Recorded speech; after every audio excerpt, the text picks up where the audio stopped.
आप देख रहे हैं वाल्मीकि रामायण भाग 7 एपिसोड 16 अंतिम युद्ध की तैयारी।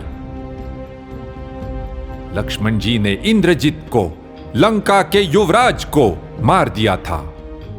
राक्षस सैनिक घबराहट में अपने अस्त्र शस्त्र छोड़कर भाग निकले। दुद्रुवुर बहुधा भीताः राक्षसा शतशो दिशः। इधर वानर खुशी से गरज उठे, लक्ष्मण जी को बधाई देने लगे। लेकिन लक्ष्मण जी पूरी तरह घायल थे। विभीषण और हनुमान जी का सहारा लेते हुए वे श्री राम के पास पहुंचे। लक्ष्मण जी का पराक्रम सुनकर श्री राम बहुत प्रसन्न हुए। वे जानते थे कि रावण के लिए यह बहुत बड़ा झटका है। श्री राम ने सुषेण से कहा कि वे लक्ष्मण जी और अन्य घायल सैनिकों का उपचार करें। सुषेण की औषधियों से जल्दी ही वे सब स्वस्थ हो गए। उधर लंका में इंद्रजित के वध का समाचार सुनकर रावण बुरी तरह टूट गया।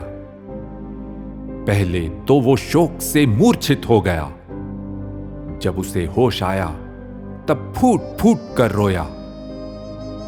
मम नाम त्वया वीर गतस्य यमसादनम प्रेत कार्याणि कार्याणि विपरीते ही वर्तसे। हे वीर, होना तो ये चाहिए था कि पहले मैं यमलोक जाता और तुम मेरा प्रेत कार्य करते, लेकिन ये तो उल्टा ही हुआ। मेरे पुत्र, तुम तो सबसे महान योद्धा थे। तुमने तो इंद्र को भी हरा दिया था, फिर तुम लक्ष्मण से कैसे हार गए? तुम मुझे छोड़कर क्यों चले गए? सिंहासन, लंका और लंका वासियों को क्यों छोड़ गए? और फिर रावण का दुख गुस्से में बदल गया। उसकी आंसुओं से भीगी आंखों में अब क्रोधाग्नि भड़कने लगी। उन्होंने उसके बेटे को मारा था, इसका बदला तो वो लेकर ही रहेगा। हाथ में तलवार लेकर वो गरज उठा।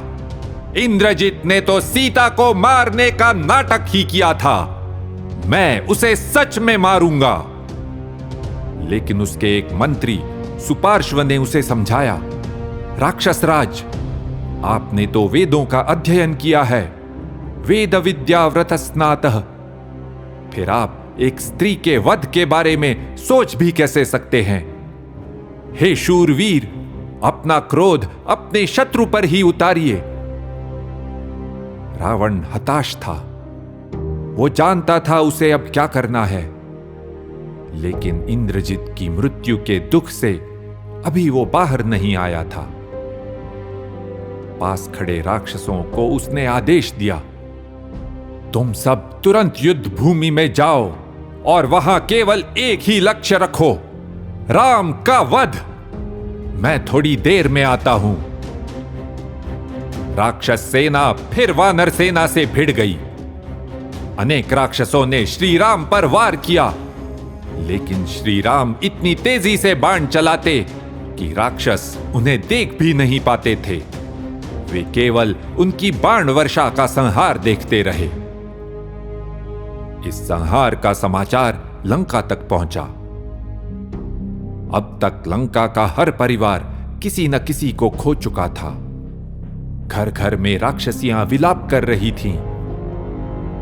वाल्मीकि जी ने इस विलाप का विस्तार से वर्णन किया है। इससे हमें पता चलता है कि उस समय लंका की स्त्रियां इस सब के बारे में क्या सोचती थीं।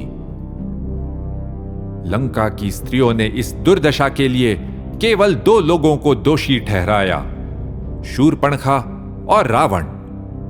उनके मन में श्री राम के लिए कोई दुर्भावना नहीं थी। वे बोली, शूर्पणखा को न जाने क्या सूझी। राम तो सभी गुणों से संपन्न हैं और इसमें कोई भी गुण नहीं है। सुकुमारम महासत्वम सर्वभूत हिते रतम तम दृष्ट्वा लोकवध्यासा हीन रूपा प्रकामिता। राम बलशाली, सुकुमार और सुंदर हैं। सभी के कल्याण के लिए समर्पित हैं। ये कुरूप स्त्री उनकी कामना भी कैसे कर सकती है? इसे तो मार देना चाहिए। देखो, यहां राक्षसियों ने शूर्पणखा के नाक काटे जाने का उल्लेख भी नहीं किया। वे मानती थीं कि यह सब शूर्पणखा की दुर्बुद्धि के कारण ही शुरू हुआ। रावण के बारे में वे बोली, विराट ने केवल सीता का हाथ पकड़ा और राम ने उसे मार डाला। यही पर्याप्त था यह दर्शाने के लिए कि राम क्या कुछ कर सकते हैं। पर्याप्तम तन निदर्शनम।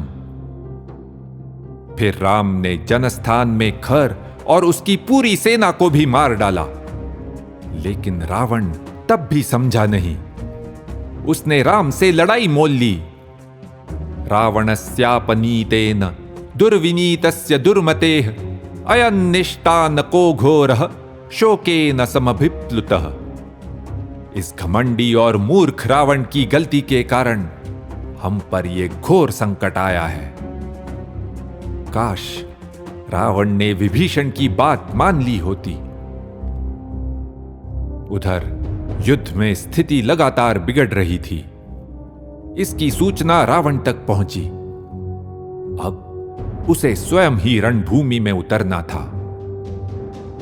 वो गरज उठा, कल्प्यताम में रथ शीघ्रम क्षिप्रमानीयतां धनुः अनुप्रयान्तु माम युद्धे ये त्रशिष्टा निशाचराः। तुरंत मेरा रथ तैयार किया जाए, मेरा धनुष लाया जाए और जो राक्षस अभी बचे हैं सब मेरे साथ चलें।